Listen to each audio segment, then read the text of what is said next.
स्वागत है साथियों, आप सभी का अतुल दुबे क्लासेज में। आज हम जानेंगे 12 अक्टूबर की करंट अफेयर, उसके महत्वपूर्ण टॉपिक। इसमें हमने 6 बेस्ट इंपॉर्टेंट टॉपिक लिए। चलिए उनको स्टार्ट करते हैं। सबसे पहला हमारा टॉपिक है कि भारत ने supersonic missile assistant release of torpedo का सफलतापूर्वक परीक्षण किया है। इस मिसाइल को जहाज़ तथा सबमरीन से छोड़ा जा सकता है तथा इस मिसाइल का सफल परीक्षण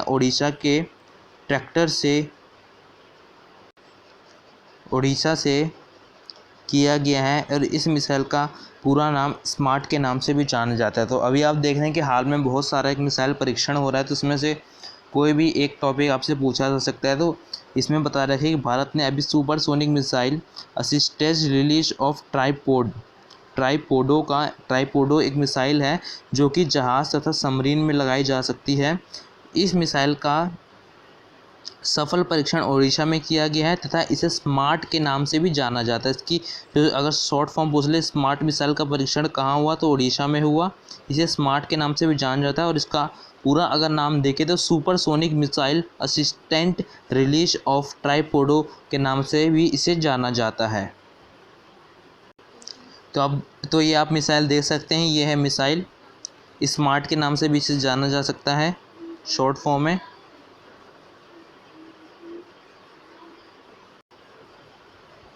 अगला टॉपिक है हमारा जीनोम एडिटिंग विकसित करने पर 2 महिलाओं विज्ञानों को केमिस्ट्री नोबेल पुरस्कार देने की घोषणा की है। जीनोम एडिटिंग मैं भी आपको बताऊंगा क्या है ये जीनोम एडिटिंग, इन्होंने क्या विकसित करा। इससे पहले आप इनके नाम तथा इनके बारे में जान लीजिए। विकसित करने पर 2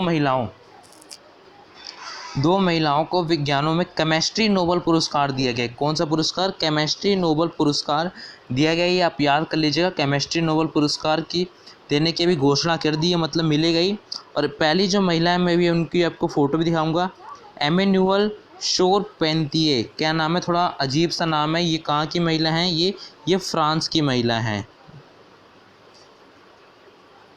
ये फ्रांस की महिला है। एमेन्युअल शोरपेंतिए, ये फ्रांस की महिला है। और जो दूसरी महिला है जिन्होंने जीनोम एडिटिंग को विकसित किया है, और जो दूसरी महिला है वो है जेनिफर डोदना। क्या नाम है? जेनिफर डोदना। ये कहाँ की है? ये है अमेरिका की महिला है। ये अमेरिका की महिला है जेनिफर डोडना। इन्होंने जेनेटिक इंजीनियर तथा जेनेटिक नोटिफिकेशन, इससे हम किसी भी व्यक्ति का डीएनए बदल सकते हैं। अब मैं आपको बताता हूँ ये क्या है जीनोम एडिटिंग। जीनोम एडिटिंग एक ऐसा एक ऐसा समझ सकते हैं कि केमिकल है जो कि किसी का भी डीएनए बदल सकता है, चाहे वो इंसान हो, चाहे वो जानवर हो, किसी का जो डीएनए है उसको बदल सकता है। तो इनके लिए उन्हें केमिस्ट्री नोबेल पुरस्कार से सम्मानित किया जाएगा। वो महिलाएं कौन सी है जिन्होंने ये ऐसा काम किया है जिसमें किसी व्यक्ति या किसी भी जानवर का डीएनए बदला जा सकता है?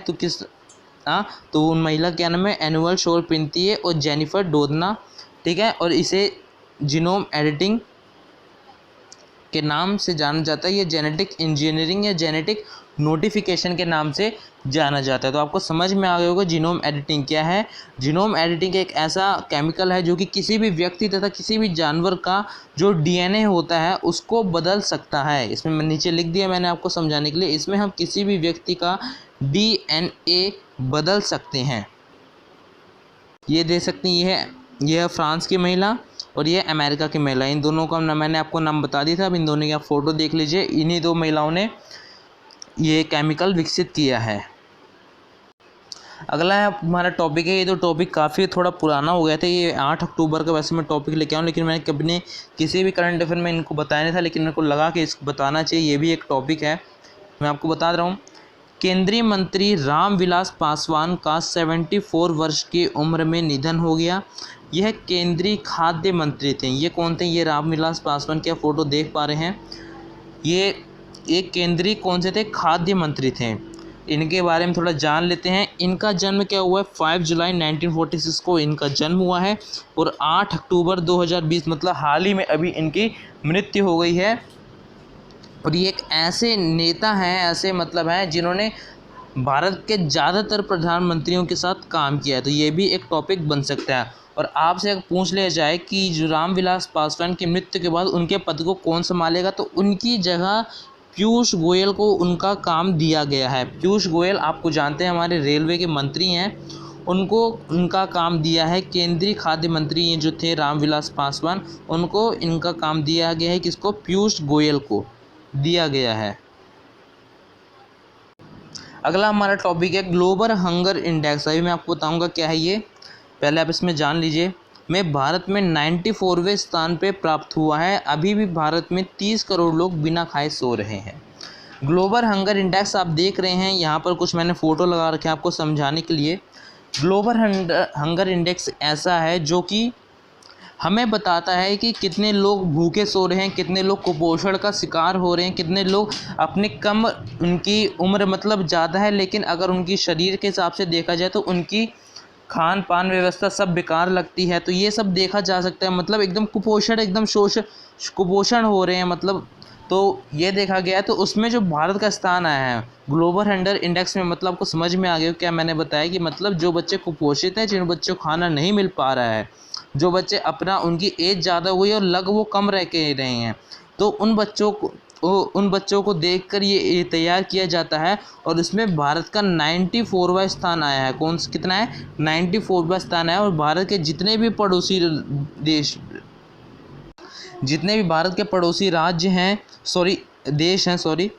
देश हैं, वो भारत से ऊपर की ओर गए हैं। लेकिन भारत पिछली बार से इस बार थोड़ा ज़्यादा सुधरा हुआ है। इसमें पाकिस्तान भारत से ऊपर है, नेपाल ऊपर है, लेकिन ये भी कहा जाता है कि उनकी जनसंख्या बहुत कम है, इसलिए भारत की जनसंख्या ज़्यादा, इसलिए ये गिरावट सही नहीं है। लेकिन हमें इसके ऊपर मतलब आगे जाना चाहिए। हम जो खाना बर्बाद कर देते हैं उसको नहीं करना चाहिए, गरीबों को दे देना चाहिए। इससे कारण हमारी जो स्थिति 94 में है वो कम धीरे धीरे कम होती जाएगी।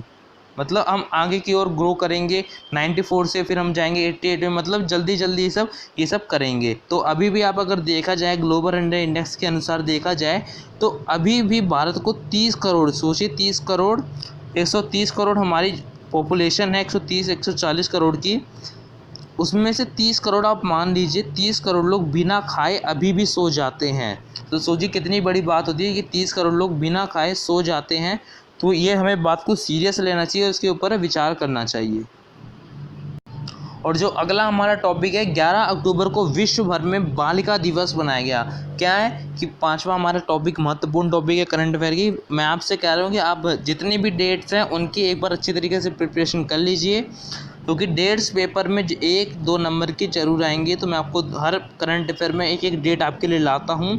तो 11 अक्टूबर को विश्व में क्या बनाया गया? बालिका दिवस बनाया गया। उसमें मैंने लिखा है नेशनल गर्ल चाइल्ड डे। और आखिरी जो हमारा 6th है उसमें है कि बांग्लादेश के जो राष्ट्रपति ने गैंगरेप के मामले में तुरंत मृत्युदंड देने की घोषणा की है। जो वहाँ के जो बांग्लादेश के राष्ट्रपति हैं उन्होंने एक कानून बनाया है जिसमें अगर कोई रेपिस्ट होगा उसको अगर पहले थोड़ा बहुत जांचा जाएगा, अगर उसने गलती की है, मतलब ये नहीं जाएगा कोर्ट में सुनाया जाएगा। 1-2 सुनवाई के बाद अगर उसमें पता चला उसने गलती की है तो तुरंत उसे मृत्युदंड देने का कानून लाया गया है। तो ये काफ़ी अच्छा कानून है, इसे भारत में भी लागू करना चाहिए कानून को।